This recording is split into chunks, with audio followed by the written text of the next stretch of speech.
Okay, quick thing. At multiple points in history, people were absolutely convinced that normal food was trying to kill them. I mean, genuinely thinking, if I eat this, I'm gonna die, dude. And not because the food was bad, because people were just bad at understanding why they were dying. Understandable. Like, someone would eat something new, get violently sick 3 days later, and everyone would go, "Yep, that food did it." Just instant food racism.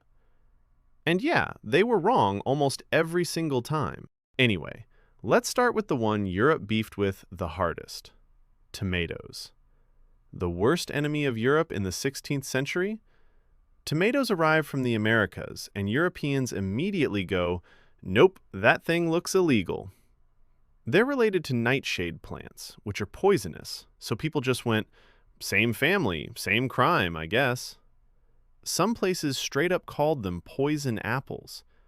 And then rich people started dying after eating tomatoes, which is not good for the tomato PR team. Everyone's like, "See, we told you. We got the frickin' killer." Except, no. Rich people were eating tomatoes off pewter plates. Those plates were full of lead. Tomatoes are acidic, so the tomato wasn't killing anyone. The plate was. These people were basically eating lead sauce and blaming the salad. But instead of questioning their dishes, Europe decided, no, the red orb did this. And that's why tomatoes were considered dangerous for over 200 years. 2 centuries of Europeans looking at pasta sauce like it had an AR-15. All right, let's go with the potatoes. Same era, same continent, same brain damage. Potatoes show up and people immediately don't trust them. Why? Because they grow underground.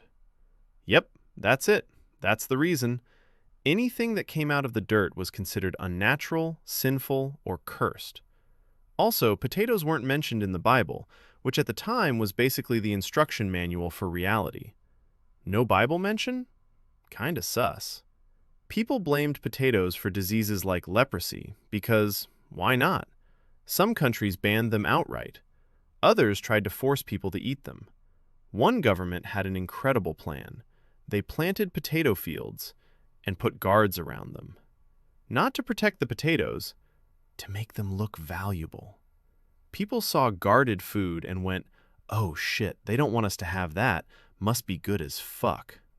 So they stole the potatoes, and that's how potatoes became popular. Crime. Which honestly makes sense. So lobster's another one that got this completely backwards. Because today, it's fancy. It's expensive. Back then, absolute trash. Lobsters were everywhere. Too many lobsters. They fed them to prisoners, servants, farm animals. There were actual rules saying you couldn't feed prisoners lobster too often because it was considered cruel. Imagine being locked up and saying, "Please, anything but lobster again, man." Lobsters were ground up and used as fertilizer. If you served lobster to guests, it meant you were more broke than the island boys. Fast forward to today, and people are paying insane money to eat what is basically a giant ocean bug. But damn, they're good, baby. The moo titty liquid, milk. Milk used to scare the shit out of people in the 1800s. Because for a long time, drinking milk in cities was basically gambling. You'd wake up, pour yourself a glass of milk and think, all right, let's see how today goes. And the reason wasn't milk. Milk is fine. The problem was that everything around it was disgusting. People were watering milk down with whatever they had nearby. Dirty water, chalk, flour, sometimes formaldehyde. Yes, that's the thing they put on dead bodies.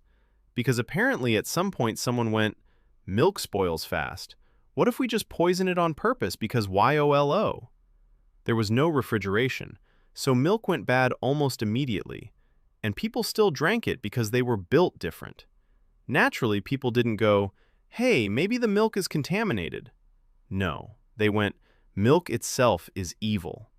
Which is impressive, considering the same people were drinking river water that actively wanted to kill them.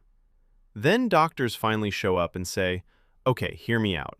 What if we heat the milk a little so the bacteria die? And people freaked out. They thought heating milk was unnatural, dangerous, probably worse than whatever was already in there. So to recap the logic, drinking raw milk full of bacteria, chemicals, and corpse juice? Totally fine. Heating it first? Whoa, stop it there, dude. Absolutely not. That's where we draw the line. Which honestly describes most of human nature. Next one, mushrooms.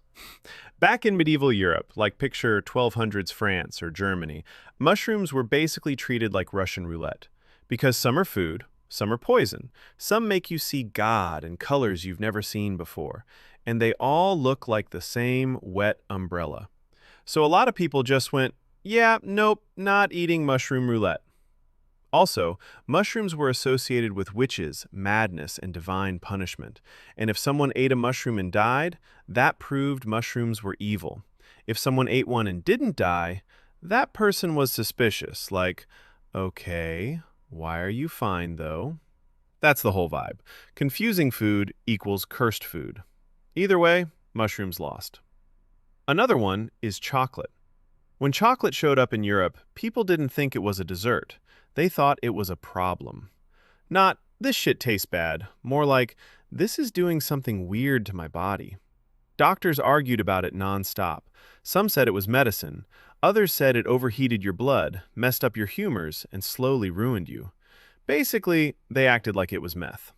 There were debates about whether drinking chocolate was sinful. Imagine being scared of hot chocolate because it might corrupt your soul. And the funniest part?